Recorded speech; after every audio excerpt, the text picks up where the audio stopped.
Well, buongiorno! Today I have for everybody the bean. Hang on, there's something very important missing.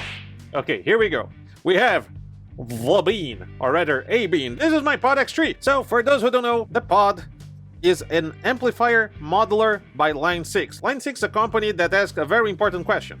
What if computer was amplifier? Yes. Modeler is essentially a purpose-built computer that emulates everything that we love. Amplifiers, speakers, mic position, other effects like reverb, delay, and what have you. I poke fun at modelers in my previous video about guitar amplifiers, but I don't really hate modelers, I just prefer the tube sound. However, I can recognize the convenience of modelers because, you know, tube amps are very heavy and they are also very expensive. The first bean was released in 1998 and this specific one is from 2007. It comes with a bigger display which makes menu diving a lot less of a pain. It has this nice little D-pad here. And this pod here, believe it or not, is my first amp modeler. My dedicated hardware modeler, for that matter. I mean, technically my first one is this, but you know, the above doesn't really count. Okay, fine, you count. You count.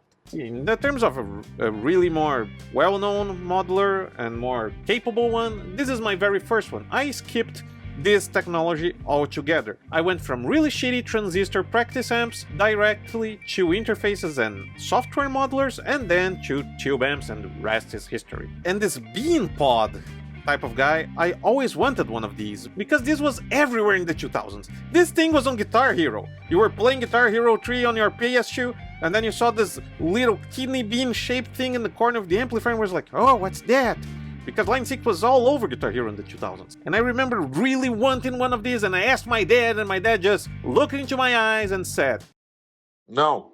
So this is actually my very first hardware modeler, my very first decent one. And we're gonna explore it together. First of all, talking about the form factor of this thing, only the 2000s would produce such a bulbous looking fruit gear arrow looking ass kind of guy. I mean, look at this. I love it. It's nostalgic for me, even though I never personally experienced this guy until this day. So first impressions, first thing that I like, it's really big. I thought this was gonna be a lot smaller, this desktop unit. It's made of metal, which is always good. I want the full experience. I don't want only to be like, oh, I'm just gonna twiddle knobs and mess with some sounds. No. We're going to do the full thing. We're gonna go to explore first the software. Yes, there was bundled software with this thing, which was really novel for the 2000s. So I'm gonna boot up the gaming rig and we're gonna see if we can install the driver for this thing and see if they still work. So without further ado, let's go. Okay, that was surprisingly straightforward. It installed the driver on the computer just fine. What the hell is Line 6 monkey? Let's see. Oh my god, there is a monkey. Monkey? What the f is this? Oh, this is just a software updater, or rather a firmware updater. Hang on. Is Line 6 meaning to tell me that there is a monkey inside my pod, like doing repairs and stuff? That's awesome. What? Do they still do this? Do you get a Line 6 monkey for the Helix? Or something like that? Oh, you don't. It's just an updater. That's sad. I want the monkey. Bring the monkey back. Look at him. It's a monkey. Okay, monkey aside, the second software that I want to take a look is the GearBox. Okay, let's see what this is about. Oh dear. Oh, the 2000s are coming back. Is it 2000s all over again? Oh, I can check my library of tones here. Okay, that's nice. And still works. So as far as I can tell, if I change the tone here, I made a few already. It changes the graphics over there. It changes the amp, the mic positioning. And keep in mind, this is from 2007, so I think the concept of having a software to control your hardware like this, like nowadays we take that for granted. I wouldn't be surprised if the GearBox was the first controller for a hardware unit like this. I really like this. And you can tell it's really 2000s because of the skibidi toilet. Skeuomorphism. Yeah, that word, where everything is supposed to represent the real-world counterparts. You have like this little cabinet here, and if I mess with the parameters here, it actually changes the thing on the screen. I know this is silly nowadays because everything does this, but this is fun. This is really fun. Okay, let's go through some sounds. This is the clean tone that I came up with.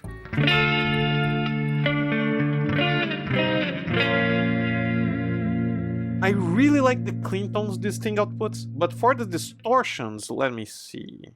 I have a crunch deal going on. The little graphic on the amplifier changing. And then we have a distortion tone that I made. I like this one is just the pod up there.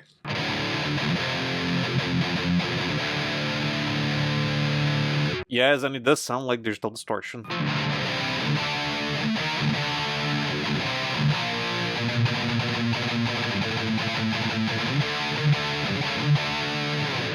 Not bad. And the lead tone with a little bit of, you know, reverb delay and what have you.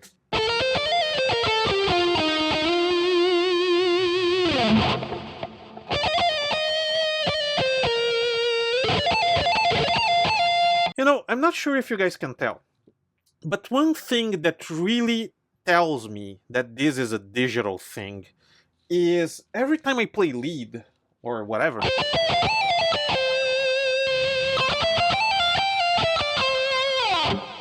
can you tell that there's like a squelchy sound?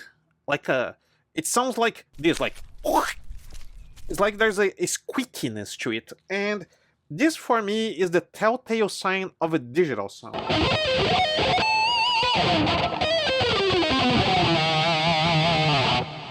The distortion sounds are not my favorite. What else do we have? So we always have the amplifier here, then we have the compressor, we have an EQ. Oh, and it's a my parametric EQ. This is so cool. Okay, this is good. This is pretty good. It even has a little middle switch position, like... You can tell someone put a lot of care into this. Yeah, you can also do preamps, which is for the vocals. Also, what is this? Early reflections. Oh my god, the little curtain opens. Look at this. I like this. I like this so much. We have a player, so you can put online. Oh my god, it's hard Discord. CD! You can pick an audio CD. Oh man. You can pick an audio CD straight from the software. This is awesome. You have a metronome here. Well, how does metronome sound?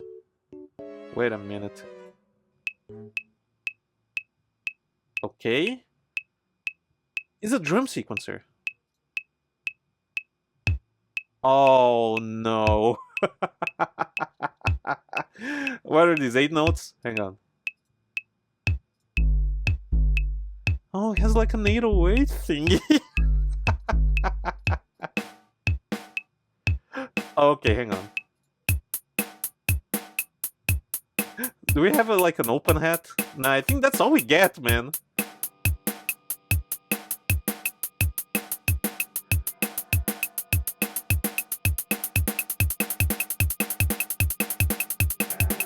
This is really cool. Like, if I was 16 years old and I had this in my hands, I would have so much fun with this. The little details that they put into the software, every little amplifier has its like different little GUI. It's really, really nice. It's really, really fun. And I miss things like this. So I love how much care it was put into this. It's a thing that I don't see being made anymore. Nowadays everything is so minimalistic and bleh.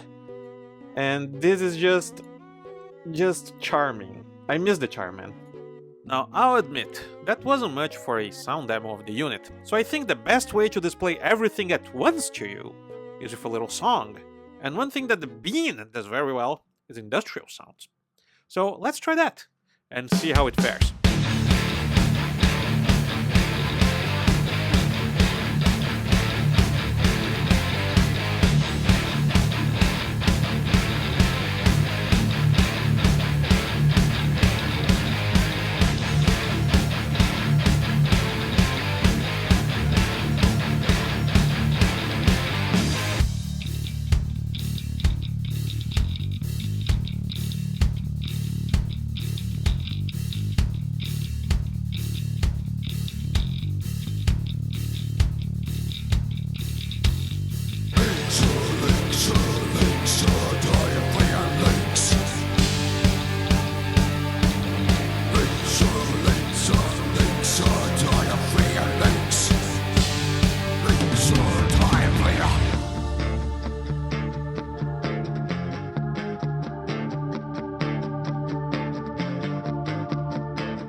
Well, not my best Rammstein, but I'll take it. I've been enjoying the Bean so far.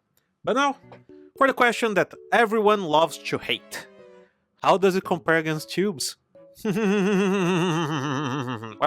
there is a little emulation in the Bean called, what's called, let me see here, the 1996 GM Brit Pre, the JMP1 emulation. And I have a real JMP1 right here. So for this test, I'm gonna give the Bean all the advantages it can get. Both the JMP1 and the Bean gonna be connected to the power section of my Marshall JVM. Wouldn't be an Abron video without the Marshall JVM making an appearance. And both will be on the same speaker cabinets and on the same microphone. It's gonna be a blind test at first. I'm gonna show amp A and amp B, and I'm gonna tell you which one it is. So you can fight in the comments, and then I'll reveal which one is which. Tell me your favorite in the comments.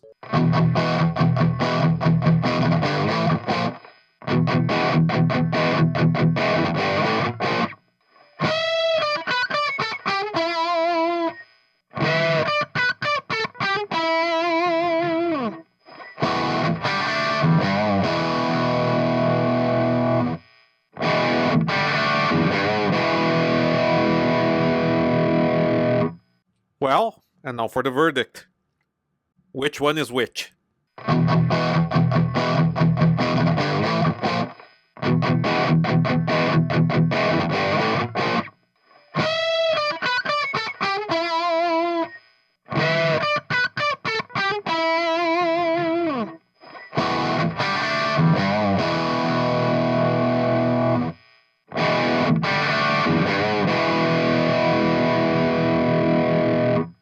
Well, for me at least, unsurprisingly, I like the JMP1 best, the original JMP.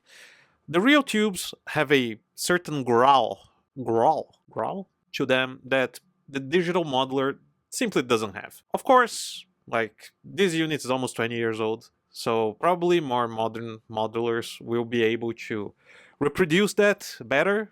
Probably. I haven't tested a modern one yet, because they're really hard to come by here. Now, what this little experience has taught me is to have a little bit more appreciation for the modeling technology. Now that I experienced one of the OG modelers and, you know, big heavy tube amps, I think it's unfair to compare both of them, because both are trying to achieve the same end, but through very different means. And the mean of which it achieves that, it's a different experience altogether. There were records that were made using purely digital modeled tones, like Bolt Thrower used the Boss GX700, I believe, and that's full digital, and people love that album. So digital tones have a place artistically, of course, and so do tube amps. But tube amps, a lot of people like to say it's a technology that is on its way out. Well, maybe it is on its way out, but I believe tube amps are just like vintage muscle cars. Vintage muscle cars, you don't have really support for them anymore, but there is a community of people that still loves them and still maintain them, because the experience of driving a huge barge with a V8 is very cherished and celebrated amongst people. And I think tube amps are the same. Tube amps are our V8 barges. They are obsolete, they are heavy, they're expensive, they're inconvenient, but we love them. I really enjoy this thing. It's really fun, and if I had this when I was 16-year-old, 17-year-old, I would have really enjoyed having this around, and I might have had a very different perspective on amp modeling in general. Will I use this for my distortion tone? Absolutely not. I think it's not its strong suit, the distortions. Maybe for certain styles, but certainly not for the style that I play. And for me, this is gonna find its way as my new bass rig, because I've been wanting a better bass tone for years now, and this does the job magnificently. I couldn't ask more for it. So, here's for the Bean. Long live the Bean. And thanks for watching, everyone. Thanks for listening to my mess once again. I'll be back soon with more bullshit for everybody. Take care. Bye-bye for now.